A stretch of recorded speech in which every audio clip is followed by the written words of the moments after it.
Today on Africa in Perspective, we'll be speaking with Elisabeth Valerio, the only female presidential candidate for Zimbabwe's presidential election coming up in August this year. Okay. So recently, you won a court case, you won a court appeal against the Zimbabwe Electoral Commission that had previously rejected your nomination papers. Give us a sense as to what really happened. Sure. Yeah, no, so I am leading a political party that has been working for the last 26 months to prepare for elections. And on the 21st of June, we had nomination court. And essentially during the nomination court proceedings, we had all of our paperwork in order. We did submit all of the paperwork to the court and were approved. And we were given the instructions that we could go ahead and submit payment. Now, we only received payment once our paperwork was approved. And then once we went to submit the payment, the Electoral Commission, the Zimbabwe Electoral Commission, which we call ZEC, rejected the payment, essentially saying that they did not have the funds in their bank account and therefore could not accept the proof of payment that we provided because it wasn't yet reflecting in their account. Okay. Now, you will be contesting against 11 others for the presidential candidates coming up August 23rd in Zimbabwe. I'm forced to ask you, why did you decide to set up your own party, the United Zimbabwe Alliance, and not just join one of the existing political parties in Zimbabwe? Sure. It's interesting. So when you look at our party, the party slogan that we're using is actually a slogan which symbolizes the slogans of unity in Zimbabwe. So historically, there was always a party which used the fist, and then there was a party that had an open palm. Our party symbol actually is a palm over a fist. We are saying that as Zimbabweans, we are coming together in this new political party called the United Zimbabwe Alliance. Now, Zimbabwe has had historically two major political parties, and there have been a lot of divisions within the main opposition party, and it's now taken a different form. When I came to politics, it wasn't even because I was pursuing a political path. I was trying to find a solution to protect Zimbabwe from exploitation by foreign coal miners. So essentially, I'm a conservationist. I live in a wildlife area. And I had seen news that there were foreign miners or foreign companies wanting to come into a national park to mine for coal. So I started a campaign to try to stop coal mining in a national park. And fortunately, the government reversed their position on this particular action. But soon after that, everyone started coming to me saying, where I live, there are people coming in from another country saying they're going to be mining for coal, or they're going to be exploring for other minerals in our area. And these were not Zimbabweans. These were people from other nations that were coming in. So I started trying to do what I could to help. But eventually I realized that this was a national crisis. There were various activities happening throughout the country. And so I called a group of people together, and sitting around the table, I was trying to find a solution to stop land exploitation, to stop the exploitation of our resources in Zimbabwe, and to take back Zimbabwe for Zimbabweans. But the people sitting around the table said to me, Elisabeth, it's worse than that. It's not just about our land and our resources.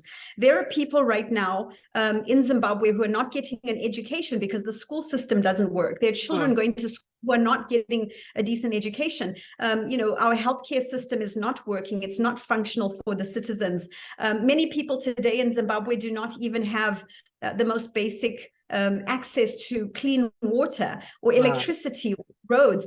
So it became this issue that as we discussed it, we realized that we needed a very different future for Zimbabwe. And the only way we were going to deliver that was by forming a new political party. Because mind you, the main opposition party is already in government, and we're not seeing any progress. We're not seeing any change in the life of Zimbabwean citizens.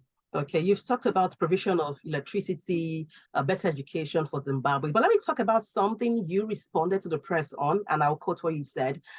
You said, and I quote, politics is not being in existence for longer or being male or female.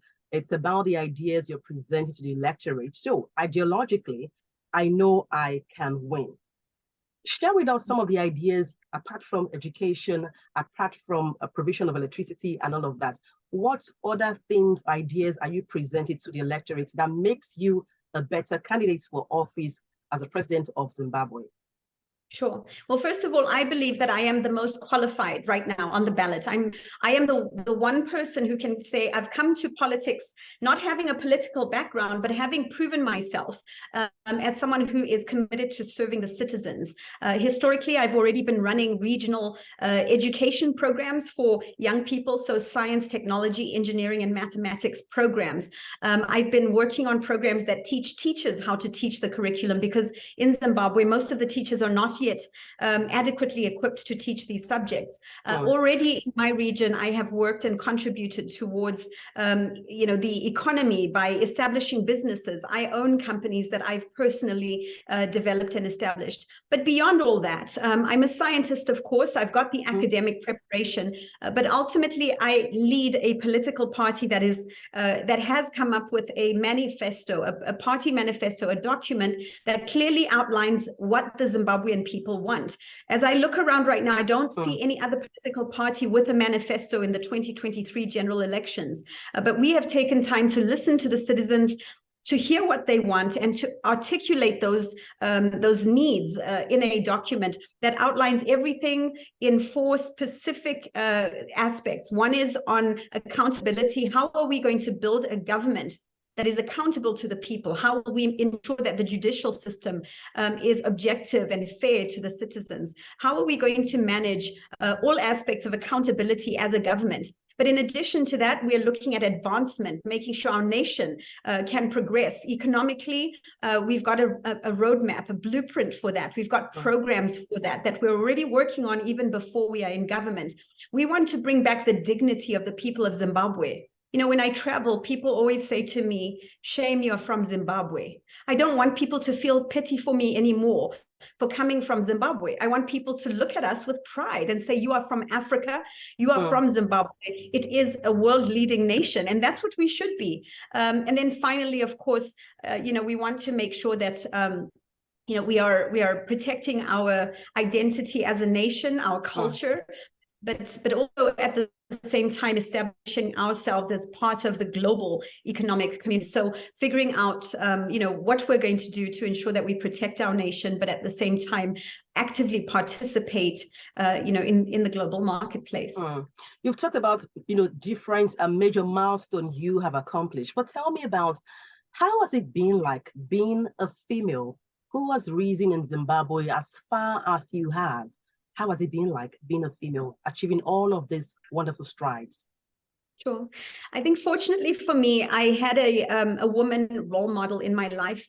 My mother was a very strong female role model. She was the first woman in Africa, as far as I know, to contest and challenge a presidential candidate. She was the first woman in Zimbabwe to form a political party. And I didn't think that I was going to in any way get involved in politics. It wasn't part of my mission. But I think perhaps maybe it was part of my destiny, just purely because of who my mother was. And one thing my mom always told me was that anything is possible. So I think growing up, a lot of young women have role models, perhaps who they think are, they think leadership should be in the form of a male, or maybe the role models they have are not reinforcing the fact that a woman actually has a very active role to play in society, or that women should be able to lead. So I think one of for me, the biggest challenge has been trying to convince other women that they are capable, that they have enough capacity to lead, and that they should be at the table as part of the policies are being shaped. Because in Zimbabwe, for example, we are 50+% of the population. So how can you say a government is, representing the people if there are no women sitting in government representing themselves, really addressing the needs and the issues that affect us as women? So being a woman has been challenging. I think a lot of people, in Zimbabwe are still trying to get used to the idea that a woman could lead this nation. But once we sit down and have the conversation and talk about what we want to do together with the people of Zimbabwe, the gender issue sort of goes away. People start focusing on the real work, and that is the manifesto that we are bringing, the leadership, the new approach to leading our nation. Now, talking about gender parity, this leads me to my next question for you. Do you think Africa as a continent is ready for more female presidents? Well, thankfully, I'm not the first to become president of an African nation, and so I think we have shown and demonstrated that we are ready. There are women right now who are, leading the way, and they have, shown that it's possible. It's going to take time for us to have a 50% representation of female presidents across our continent. And I look forward to that day. And I'm doing my part to be part of that 50% that needs to represent us across the continent. We want every other African country to have a female president. It's time. It's way past due. Right. Now, what's your advice for any female out there who has great goals and ambition, but seems to have struggles along the pathway? What would be your own advice for such a female? Absolutely. Great. Thank you. I would say ultimately, deep within yourself, if you're a woman and you know that you're called to lead, don't silence that voice, that inner voice that tells you that you have the capability, the capacity to lead wherever you are, in whatever capacity it is. Ultimately, we need to listen to our inner voice, because we already know leadership is something that you can also learn for those who feel they're not yet able to lead. So there are mentors out there. Look for someone who can help you and guide you. But ultimately, at the end of the day, I think it's about being authentic and identifying what it is in the world that you want to have an impact on. So we all have different ways of moving our countries forward, right? For some of us, it's politics. For others, it might be advocacy, or it might be, through civic groups. But in whatever area it is that you feel you might have the strongest voice, the best capacity, get involved, no matter what level it is, even if you don't start off a leader, but start working to ensure that you have a network, connecting with other people. The linkages that we can create and build as women are incredibly powerful. So make sure that you are known, get to introduce yourself to other people, make a concerted effort. But at the end of the day, people will maybe doubt you. People might not believe in you. It's all about what has to lead, and you have to show the way. Your voice has to be heard. I think, all of what else, what happens, all of the challenges, if you focus on those, you'll end up finding yourself, unfocused. But ultimately look at where you want to go, what it is you want to do, and stay true to that. And that's what I'm doing. I know that I am I'm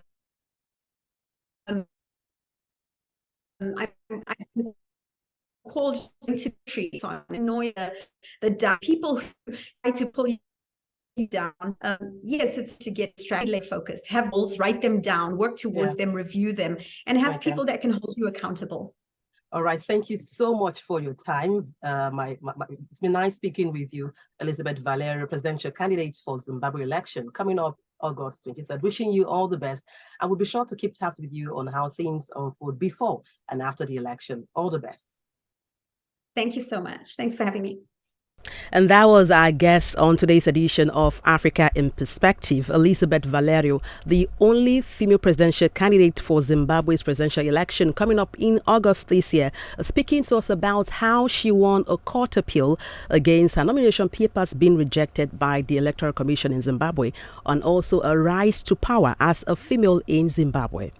Join me, Adebola Adedba, every Thursday at 9 a.m. on Africa in Perspective on Radio Now 95.3 FM.